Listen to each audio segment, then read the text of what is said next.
Cake म्हणजे सगळ्यांचाच आवडीचा, मग तो चॉकलेट केक असू दे किंवा व्हॅनिला असू दे. मग तो केक तयार करण्यासाठी बेसिक स्पॉन्ज केक कसा बनवायचा आणि ओव्हन नसेल तर तो केक कसा बेक करायचा, हे सगळं काही मी आज ह्या रेसिपीमध्ये तुम्हाला दाखवणार आहे. तर चला रेसिपीला आपण सुरुवात करूया. केक बनवण्यासाठी इथे मी एका भांड्यामध्ये मिल्कमेड घेतला आहे 100 ग्राम आणि त्यातच आपण जे जेवणात तेल वापरतो ते मी 25 ग्राम घेतलेलं आहे. आता इथे तुम्ही मिल्कमेड, मिठाई मेड काही वापरू शकता. आता हे दोन्ही चांगलं एकजीव करायचं आहे. आता त्यावरच चाळणी ठेवून इथे मी हाफ कप प्लस 1/8 कप एवढा मैदा घेतला आहे. पिठी साखर हाफ टेबलस्पून घेतली आहे. बेकिंग पावडर हाफ टीस्पून आणि बेकिंग सोडा हाफ टीस्पून. हे सगळं आपल्याला त्या मिश्रणामध्ये चाळून घ्यायचं आहे. आता ह्याला थोडंसं मिक्स करून त्यामध्ये मी व्हॅनिला एसेन्स घातलेला आहे हाफ टीस्पून. आता व्हॅनिला एसेन्स घातल्यावर त्यामध्ये थोडं पाणी घालायचं आहे. पाणी हे आपल्याला गरजेनुसार इथे वापरायचं आहे. आता इथे पाणी घालून त्याला पुन्हा एकदा आपण मिक्स करून घ्यायचं आहे. आता मिक्सिंगसाठी इथे मी कट फोल्ड मेथड वापरलेली आहे. एकाच दिशेने आपल्याला हे मिश्रण मिक्स करून घ्यायचं आहे. आता इथे थोडं मला पाणी कमी वाटलं त्यामुळे मी पुन्हा इथे थोडंसं पाणी ॲड केलेलं आहे. आता हे मिश्रण आपल्याला जास्त पातळ पण नको आणि जास्त घट्ट पण व्हायला द्यायचं नाही. त्या गरजेनुसार आपल्याला पाणी ॲड करायचं आहे.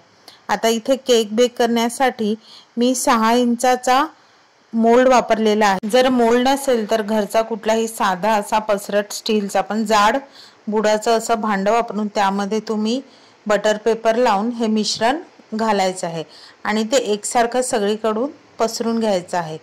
आता ह्या केकच्या भांड्याला 2 ते 3 वेळा असं टॅप करून घ्यायचे आहे, म्हणजे जी काही एअर बबल्स तयार झाले असतात ते निघून जातात. आता बारीक गॅसवर मी प्रीहीटेड टोपामध्ये हे केकचं भांडं बेक करण्यासाठी ठेवलेलं आहे. आता हा केक बेक व्हायला 45 ते 50 मिनिटं एवढा वेळ लागतो. आता हे बघा टूथपिक माझी क्लीन आलेली आहे, म्हणजे आपला केक हा तयार झालेला आहे. आता इथे केक पूर्ण थंड झाल्यावरच आपल्याला डिमोल्ड करायचा आहे. आता चाकूच्या सहाय्याने त्याच्या सगळ्या कडा सोडून आपण एका प्लेटमध्ये तो डिमोल्ड करणार आहोत. आता तुम्ही बघू शकता की टोपामध्ये सुद्धा हा केक किती सुंदर बेक झालेला आहे. कलरही सुंदर आलेला आहे आणि बटर पेपरमुळे तो इझिली डिमोल्ड झालेला आहे. आता इथे बघू शकता केक एकदम नरम लुसलुशीत कापसासारखा झाला आहे. आता तुम्हाला मी एक पीस कापून दाखवते. तुम्ही बघू शकता आतमध्ये त्याला किती एअर पॉकेट्स तयार झालेले आहेत.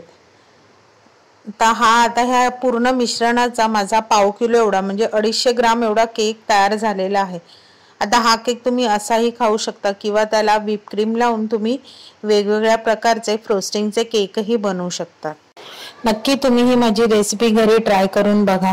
रेसिपी आवडली तर रेसिपीला लाईक करा, कमेंट करा, चॅनलला सबस्क्राईब करा आणि अशाच नवीन व्हिडिओच्या नोटिफिकेशनसाठी बेल आयकॉनला प्रेस करायला विसरू नका. तोपर्यंत मस्त राहा.